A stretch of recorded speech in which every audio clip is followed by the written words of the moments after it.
3일 만에 5천만 원을 벌었다고 하면 사람들 눈이 동그래집니다.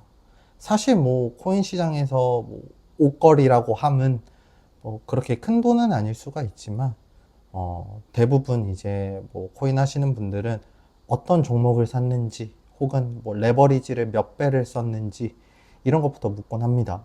그런데 말이죠. 사실 아무것도 안 했습니다. 약 평단이 한 3천만 원 초반 정도 되니까 지금 비트코인이 1억 6천에서 조금만 더 올라가도 그게 제 계좌에서는 몇 천만 원이 불어나는 거죠. 시장에서는 뭐 한 3% 정도 오른 건데 이제 제 기준으로는 이제 10% 가량의 수익이 발생했습니다. 이게 저점 매수와 존버의 위력이라고 말씀드리고 싶습니다. 사람들은 항상 뭐 오늘 몇 퍼센트 올랐어 이런 거를 조금 묻곤 하죠.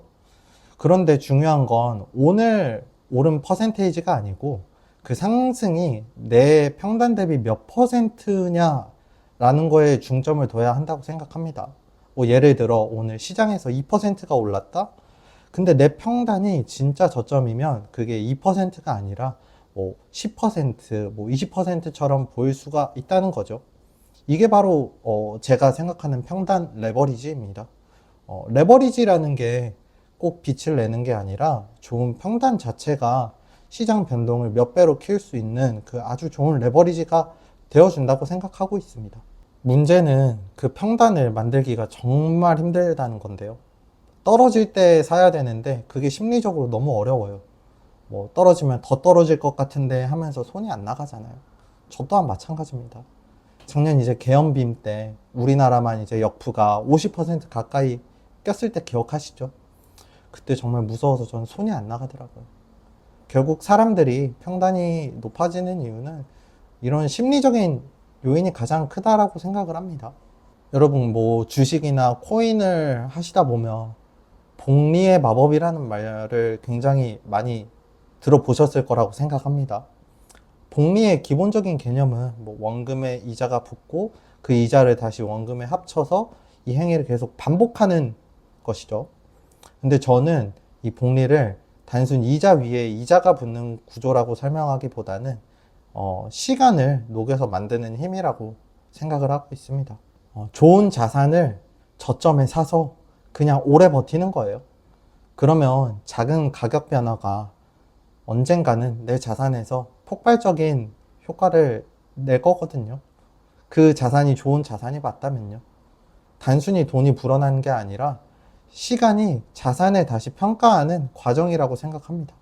워렌 버핏 형님이 그런 말을 했죠. 좋은 자산을 사고 오랫동안 보유하라. 근데 대부분은 그렇게 존버하지 못한다. 우리 워렌 버핏 형님은 복리를 눈덩이에 비유했습니다.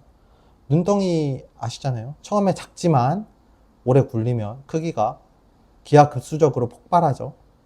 저점 매수와 존버는 그 눈덩이를 굴릴 경사를 찾는 거고 그 경사는 눈이 쌓인 겨울이어야 가능한 거죠. 그리고 중요한 게 있습니다. 그 복리의 함정인데요. 복리는 매번 전액을 재투자해야 된다는 조건이 있어야 이 구조가 제대로 작동하게 됩니다. 오늘 번 돈을 빼서 쓰고 나면은 엔진이 꺼진다는 거죠. 수익도 다시 시장에 넣어야 진짜 복리 효과가 작동하게 되는 겁니다.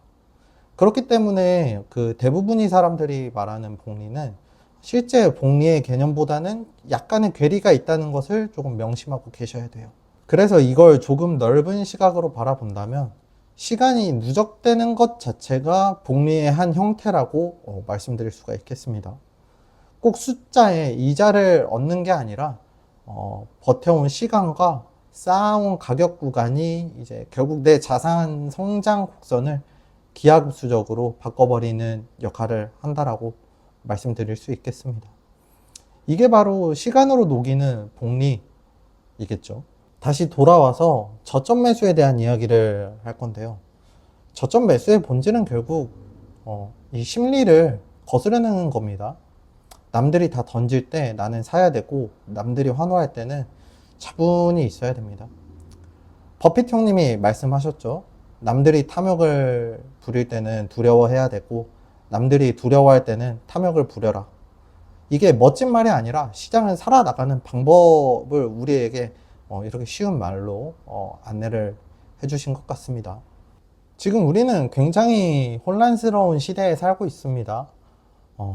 우리 트럼프께서는 뭐 각국의 관세로 협박을 하고 계시고, 그리고 뭐 금리를 내리니 많이 이제 그걸로도 싸우고 있고, 이제 원자재 공급망이 새로 짜이고, 비트코인 같은 디지털 자산이 이제 국가 전략 자산으로 되고, 참 하루라도 뉴스를 보지 않으면은 그 세상 흘러가는 그 흐름을 놓치게 될 정도로 아주 바쁘게 흘러가고 있습니다. 이런 큰 사건들은 단기적으로 가격을 휘청하게 하는 건 사실이에요. 하지만 장기적으로는 이런 이벤트들이 자산의 가치를 다시 쓰게 하게 되는 기회가 된다라고 생각합니다. 결국은 저점 매수와 존버가 빛을 발하는 순간이 바로 이런 혼돈 속인 거죠.